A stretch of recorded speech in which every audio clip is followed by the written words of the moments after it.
Bismillahirrahmanirrahim. Assalamualaikum warahmatullahi wabarakatuh. Alhamdulillahirrabbilalamin. Wassalatu wassalamu ala asyrofil anbiya wal mursalin wa ala alihi wa sahbihi ajmain.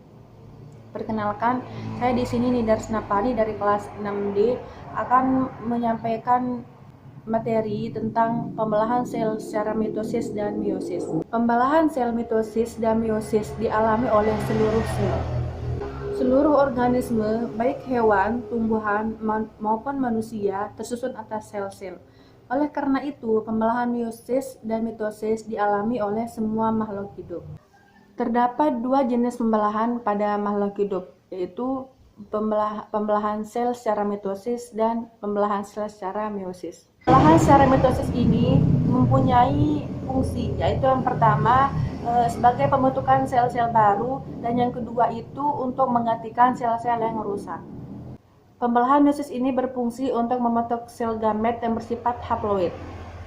Adapun perbedaan pembelahan mitosis dan meiosis yaitu pada pembelahan secara mitosis terjadi satu kali pembelahan.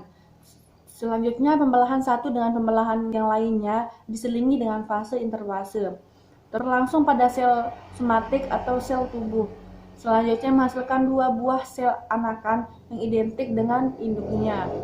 Selanjutnya jumlah kromosom sel anak sama dengan induk dan sifatnya sama dengan induk. Sel anak mampu membelah lagi dan dapat terjadi pada organisme usia muda, dewasa maupun usia tua. Adapun pembelahan sel secara meiosis yaitu yang pertama terjadi dua kali pembelahan, yaitu meiosis 1 dan meiosis 2. Yang kedua, antara pembelahan meiosis 1 dan meiosis 2 tidak ada fase interfase. Yang ketiga, berlangsung pada organ reproduksi. Yang keempat, menghasilkan 4 sel buah anakan. Yang kelima, jumlah kromosom sel anak separuh dari jumlah kromosom sel induk. Dan yang terakhir, sel anak tak mampu membelah lagi hingga fertilisasi. Pembelahan mitosis. Fase-fase pembelahan mitosis ada 4, yaitu yang pertama pembelahan profase, yang kedua pembelahan metafase, yang ketiga pembelahan anafase, dan yang terakhir pembelahan telofase. Tapi sebelum keempat fase ini dimulai, ada yang namanya fase pendahuluan atau disebut dengan fase interfase. Fase interfase ini merupakan fase persiapan pembelahan. Pada interfase terjadi persiapan dan penimbunan energi oleh sel untuk melakukan pembelahan dalam waktu yang sangat lama. Selama interfase, inti sel atau nukleus dan anak inti sel tampak terlihat jelas. Tahap interfase ini terbagi menjadi 3, yaitu fase gap pertama, fase sintesis, dan fase gap kedua. Selanjutnya, setelah melewati tahap fase interfase, dilanjutkan ke tahap fase profase. Pada tahap fase profase terjadi perubahan pada nukleus dan sitoplasma. Di dalam nukleus, benang-benang kromatin menebal dan memendek berbentuk kromosom. Selama profase, nukleus dan membran nukleus menghilang.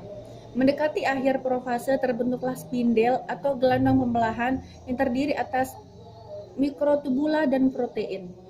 Nah, pada akhir tahap fase profase, kromosom yang double dan memanjang itu menemukan diri di bidang ekuator dari sel. Selanjutnya fase metafase. Pada fase metafase ini, masing-masing kinetokor pada sentromer dihubungkan ke satu sentrosom oleh benang-benang spindel. Kemudian, pasangan kromatid bergerak ke bagian tengah inti sel atau bidang ekuator dan membentuk lempang metafase. Selanjutnya, fase anafase.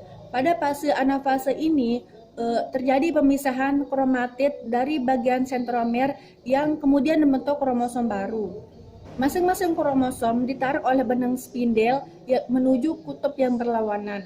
Masing-masing kromosom ditarik oleh benang-benang spindel menuju kutub yang berlawanan. Jumlah kromosom yang menuju kutub yang satu akan sama dengan jumlah kromosom yang menuju ke kutub lainnya. Yang terakhir, fase telofase. Pada fase telofase ini terjadi peristiwa kromosom berubah menjadi benang kromatin.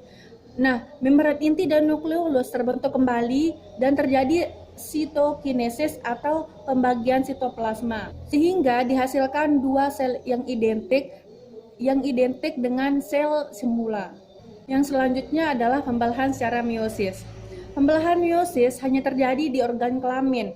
Nah, pembelahan meiosis ini berfungsi untuk menghasilkan sel gamet, yaitu sel telur dan sel sperma. Melalui pembelahan ini akan dihasilkan sel anak yang mempunyai kromosom setengah dari kromosom sel induk. Pembelahan meiosis menghasilkan sel 4 anakan yang masing-masing sel memiliki separuh dari jumlah kromosom sel induk. Jumlah kromosom yang dimiliki oleh sel anakan adalah N atau yang disebut dengan haploid. Sehingga meiosis ini sering disebut sebagai pembelahan reduksi. Pada fase pembelahan meiosis ini dibagi menjadi dua fase, yaitu yang pertama meiosis 1 dan meiosis 2. Pada meiosis 1 terjadi pembelahan, yaitu profase 1, metafase 1, anafase 1, dan telofase 1. Adapun pada pembelahan meiosis 2 terjadi 4 pembelahan juga, yaitu profase 2, metafase 2, anafase 2, dan telofase 2. Sekian materi yang dapat saya sampaikan, kurang lebihnya saya mohon maaf. Wabillahi taufiq wal hidayah. Wassalamualaikum warahmatullahi wabarakatuh.